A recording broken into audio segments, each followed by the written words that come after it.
referência a muitos julgados da nossa Câmara Especial aqui do Tribunal de Justiça de São Paulo, a nossa vivência prática e aos julgados do STJ, principalmente relacionados aos conflitos de competência, aos limites da competência do juízo trabalhista em face de empresas em recuperação judicial em falência. Quando sempre iniciamos a falar de recuperação judicial, quando foi trazido, já há mais de 5 anos, esta discussão e a aprovação da Lei 11.101 de 2005, sempre se falou em algo novo. Que algo novo era este? Era a possibilidade da reestruturação da empresa. Claro, sem sombra de dúvida, isso é muito bom. Todos nós podemos imaginar algumas empresas que estavam em dificuldades momentâneas da possibilidade de ser reestruturado seu negócio e não ser levado a uma liquidação, ou seja, de se dar a possibilidade de que possa esse negócio voltar a ser viável ou ultrapassar esta dificuldade momentânea. Bom, para tanto, falaram, e eu falo uma história, uma brincadeira, claro, convidaram um trabalhista e explicaram para ele o seguinte: bom, olha, nós vamos te convidar para uma festa. Esta festa tu nunca participou. Então terão lá os representantes dos bancos, terão o representante do Estado, terão os credores, outros representantes de várias categorias. E nós queremos te convidar, pois todos terão direito a dançar com a rainha do baile, vamos chamar assim. E lá foi o trabalhista achando que seria uma boa. E nesta situação, nesta festa, imaginando, claro, os banqueiros, vamos chamar assim, os detentores de créditos, instituições financeiras e o Estado, somente passaram na festa, mas logo saíram, falando, não, está organizada, mas não é a minha, vamos chamar assim, não é a minha festa. E lá foi ficando. Ficaram os representantes quirografários, os detentores reais de garantia também ficaram, e ficaram o trabalhista. E o trabalhista ficou esperando a vez dele para dançar com a rainha do baile. Bom, viu que um dançou, o outro dançou. Daqui a pouco, quando chegou a vez dele dançar, falaram, não, a moça já foi embora, em face do adiantar da hora, bom, eu vou embora. Não, além de o senhor não dançar, o senhor vai ter que pagar a conta. Mais ou menos é isso que aconteceu na recuperação judicial.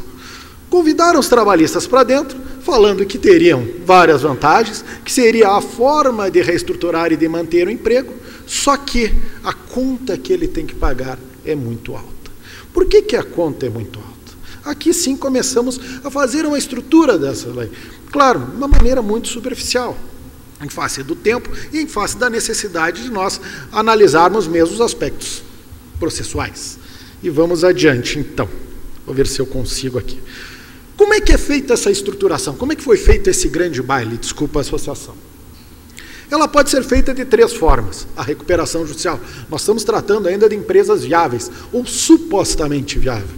Porque o que nós vemos hoje na prática, isto é uma situação fática, é que a metade das recuperações judiciais, podemos dizer, não são sérias. São formas somente de postergar a falência.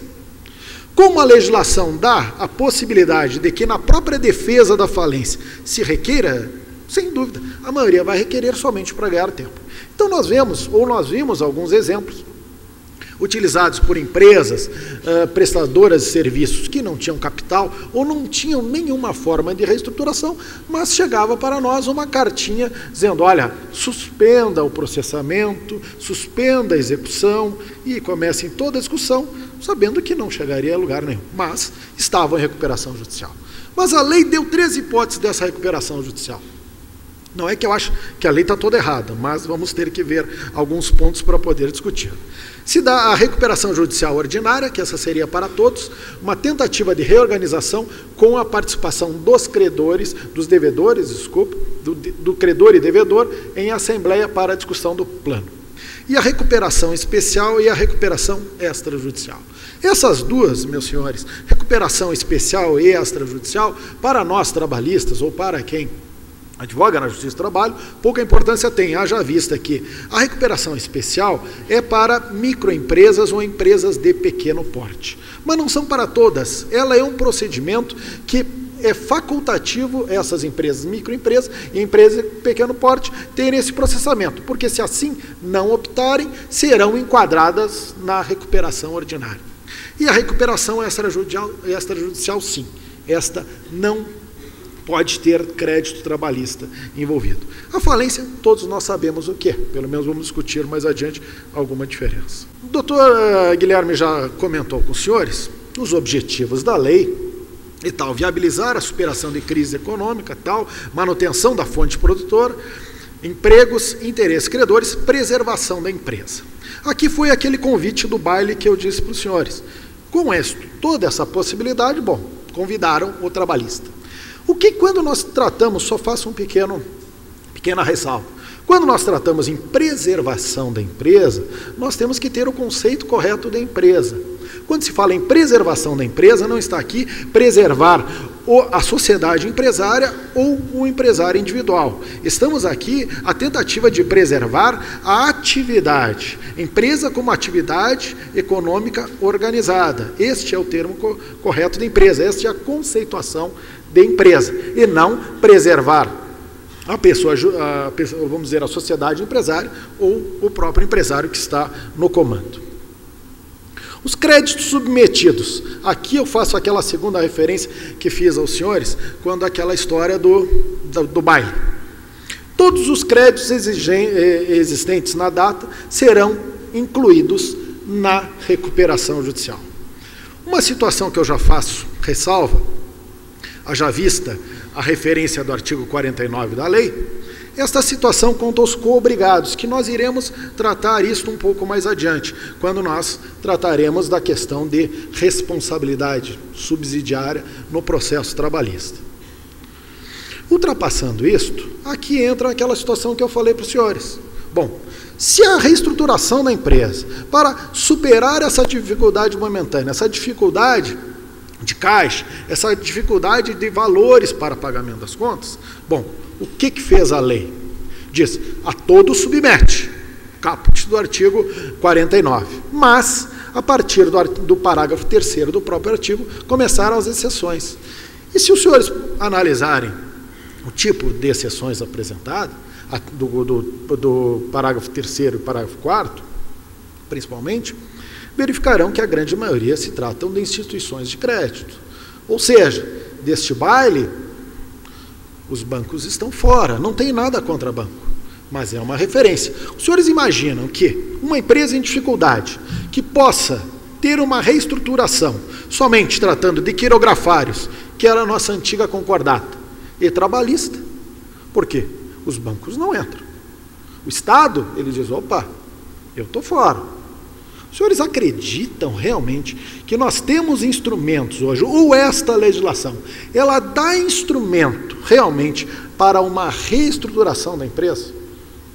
É um pouco difícil de se imaginar. Eventualmente, temos uma e outra solução, eu digo, recuperações judiciais realmente sérias, que se consegue, somente com essas duas categorias de credores, se consegue superar as dificuldades. Mas todos nós sabemos que, normalmente, uma empresa de porte, tem realmente uma dívida muito grande, e essa dívida é com a instituição financeira. Mesmo o trabalhista acaba sendo pago para que possa ter trabalhador, porque a hora que parar pode gerar... Então, dívidas maiores são com instituições financeiras. Então, retirando da recuperação judicial a maioria dos contratos com instituições financeiras, aqui é um grande problema dessa nova lei. Ela, realmente, eu acho que ela macula a possibilidade de uma reestruturação. Se nós pegarmos exemplos de outros países, nós não temos essa situação, nós não temos este privilégio, porque aqui nós teremos o privilégio do detentor de uma garantia, de um detentor de um contrato de cessão fiduciária. Hoje nós temos até cessão fiduciária de recebíveis. Ou seja, se não enquadrar no parágrafo 3º, vai enquadrar no parágrafo 5º do próprio artigo. Se dá o crédito através de uma cessão fiduciária e ainda a garantia ficam os recebíveis com essas máquinas de VisaCred, Redcard, Cielo. Ou seja, se tem uma proteção total ao capital. Com este afastamento, é aquela brincadeira que eu falo. Quando se convidou o trabalhista para o baile, só não avisou que ele tinha que pagar a conta e não ia poder ainda dançar com a moça. Mas foi isso que ocorreu. Então, com base nisso, meus amigos, nós temos que fazer algumas considerações e levar outras considerações que estão sendo interpretadas hoje na jurisprudência em face dessa recuperação judicial. Falei da submissão dos créditos e nem todas as formas, eu já referi antes, plano de recuperação especial e extrajudicial. Um outro problema, ou seria a solução, não seria o problema, seria a solução para os trabalhistas, é o seguinte.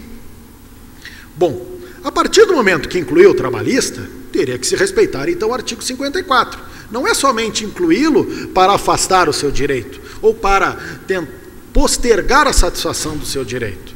Se a lei prevê o prazo de 1 ano e diz, o próprio o caput do artigo 54, não poderá prever prazo superior a 1 ano para pagamento do crédito trabalhista.